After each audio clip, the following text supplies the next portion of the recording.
حضرت عبداللہ ابن عباس رضی اللہ تعالیٰ عنہ سے مروی ایک روایت ہے، میں ایک دن حضور کے پیچھے بیٹھا ہوا تھا، سواری میں حضور کا ردیف تھا، تو حضور نے فرمایا، اے بیٹے، اے لڑکے، میں تجھے کچھ کلمات سکھاتا ہوں، تو اللہ کے حقوق کا خیال رکھ تو وہ تیری حفاظت فرمائے گا۔ تو اللہ تعالیٰ جل شانہ کے احکام کی حفاظت کر، تو اسے اپنے سامنے پائے گا۔ اذا سألت فاسأل اللہ، جب سوال کرے تو اللہ سے ہی سوال کرے، اللہ سے مانگنے کا مزاج پیدا کر لیں کہ فرمایا تمہارے جوتے کا تسمہ بھی ٹوٹ جائے تو وہ بھی اللہ سے مانگو۔ ضرور بازار میں جاؤ دکاندار سے، لیکن حقیقی طلب اللہ سے ہونی چاہیے۔ بات بات پہ اللہ سے سوال کرو، بڑی سے بڑی چیز بھی اس سے مانگو، چھوٹی سے چھوٹی چیز بھی اسی سے طلب کرو۔ ہماری ساری ضرورتوں کا کفیل ہمارا رب، ہمارا مالک ہے۔ تو دوسری نصیحت یہ کی کہ جب تو استعانت طلب کرے، مدد طلب کرے تو اللہ سے ہی استعانت طلب کرے۔ وعلم، اور جان کہ اگر ساری امت، سارے لوگ، پوری قوم جمع ہو کے تمہیں فائدہ پہنچانے کی کوشش میں لگ جائیں تو تمہیں وہی فائدہ پہنچا سکتے ہیں جو تیرے لیے تیرے رب نے لکھا ہے۔ اور فرمایا وَإِنِ اجْتَمَعُوا عَلَىٰ أَن يَضُرُّوكَ بِشَيْءٍ، اور اگر تمہیں نقصان پہنچانے کے درپے ہو جائیں، لَمْ يَضُرُّوكَ إِلَّا بِشَيْءٍ قَدْ كَتَبَهُ اللَّهُ عَلَيْكَ، تو تجھے صرف وہی نقصان پہنچا سکتے ہیں جو اللہ نے تیرے لیے لکھا ہے۔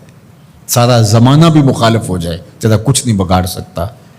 ہاں، تیرے مقدر میں اگر کوئی چیز، کوئی بگاڑ لکھا ہے تو وہ ہوگا، اس کا ذریعہ وہ بن جائیں گے۔ تو اس لیے پھر اسی سے مانگو، اسی سے طلب کرو۔ رفعت الاقلام وجفت الصحف، جو لکھنا تھا اللہ نے لکھ دیا، لکھنے کے بعد قلم اٹھا لیا گیا اور جن صحیفوں پہ لکھا تھا وہ خشک ہو گئے، اب کتابیں بند ہیں، تو اس لیے اس نے تیرے لیے جو لکھا ہے وہ ہو کے رہے گا، تو خامخواہ لوگوں سے ڈرنے کی ضرورت نہیں ہے، اور تیرا فائدہ، تیرا نقصان اسی کے دستے قدرت میں ہے، تو اسی سے طلب کر، اسی سے مانگ۔ اور فرمایا تو اللہ تعالیٰ جل شانہ کو رخاء میں، خوشحالی میں یاد کر، یعرف کا فی الشدہ، وہ تجھے مشکل میں پہچانے گا۔